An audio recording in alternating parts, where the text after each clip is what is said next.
folks, back with another video here. Today we're going to talk truss rod some more. I just kind of did a video, I think yesterday I had a Warwick with a buzzing truss rod and showed that yes, you can hear that through an amplifier. So if someone tells you they've got something with a truss rod buzzing they want to sell you, keep that in mind, that you can hear it through an amp.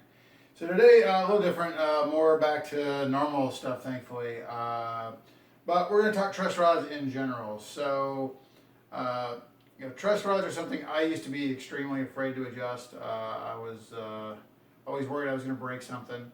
If you understand how they work, and then you work in small increments, i.e. small adjustments, not so bad. Still, at the end of the day, if I fear something, I'm going to have a luthier do it.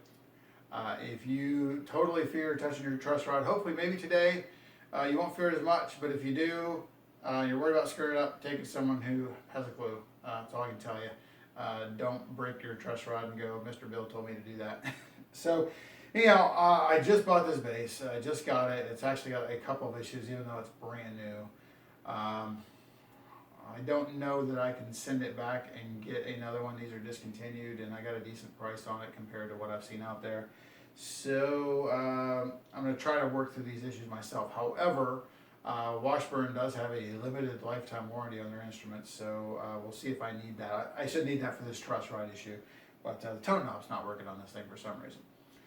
Anyhow, so the truss rod, what it does is it allows you to adjust the curvature of the neck.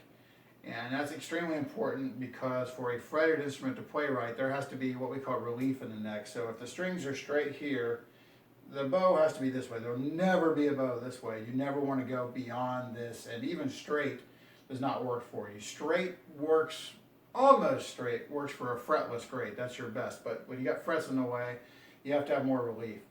So I got this bass, got it out of the box, and I was just like, wow, the action's amazing.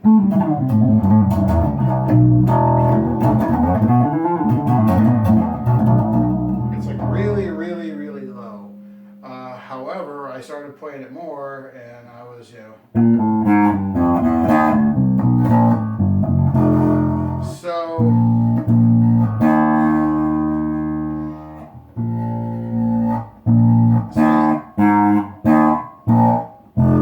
So what's happening here is because of the way the truss rod is adjusted, here at the first few frets, so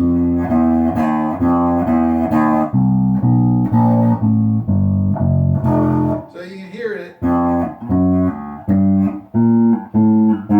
It affects different strings differently, but what we basically know is around here, something's fretting out pretty bad. Alright, so what I'm going to do here is show you a way that you can diagnose this stuff. Try to figure out, you need to loosen or tighten your truss rod. So if you pull back, then you are effectively tightening the truss rod against the strings pull. So the strings, when they get tighter, they want to pull and put more relief in the neck. However, when you tighten it, it wants to get straighter. So first I'm just going to, I'm not putting pressure. Now I'm going to tighten. Well, we don't want that, do we? So now I'm going to try to loosen it. Look at that, right? So, kind of hard to do. I don't think you want to play like that. Like every time you need to fret up, I'll just jam the neck there. So in this case, what we need to do to allow the bass to do what it needs to do is to loosen the truss rod. That's going to allow the string pull to work more against it, giving us more relief and allowing us to fret stuff. So I've taken the truss rod cover off. I haven't adjusted it, but I've taken it off just so we can do this on camera here. So for those who aren't familiar, generally you have a truss rod wrench. It's an Allen wrench that comes with the base. In this case, it's brand new, so it did come with it. Here, I have to loosen one of the strings to get to the truss rod, even though the cover's off. So the A string goes to the side. And then this is always fun, is trying to get the wrench in at the angle you need. And you want to make sure you've got the wrench in there absolutely completely You don't want to strip this thing out. This is very important for you. So I'm going to loosen this. I didn't feel very good about how that felt.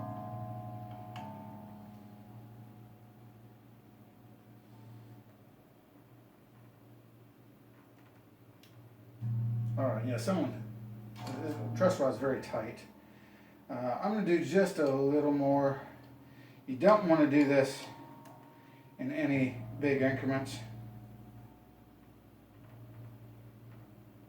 Alright, now I'm going to put my string back in, and we'll tighten this thing back up. Now, one of the things that's happened, if I've loosened the string, I've loosened the fretboard, allowed the strings to tighten up a little more, the pitch of the bass will also have changed. You know, it's very important that you get this right. So what will happen is that the bass will also go out of whack. In other words, the tuning will go out of whack. So when you eventually test your action,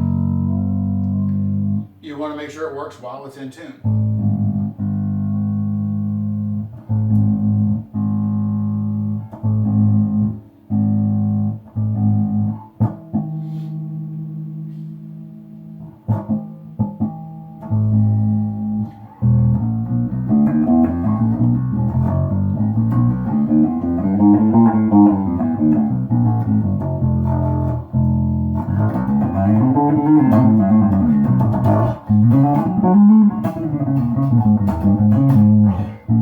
So I think I've got a little more adjusting to do, and I need to make sure that the instrument, really you want to let it rest a little bit. It will kind of move on its own, so I'm actually just going to put it down for a while. But you can see clearly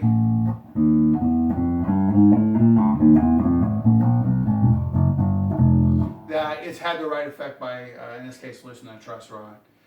So, you know, don't be afraid to adjust the truss rod if you have to tighten it and it feels uber tight. That's where I would be a little concerned about you know, maybe seeking someone who knows what they're doing. And in guitar circles, we call those guys luthiers. They're not always easy to find, but you know, it's someone who services or possibly even builds instruments for a living. But generally, those guys repair them as well. So yeah, I hope this video is helpful. Hopefully, if you were totally scared of adjusting your truss rod, you wouldn't be.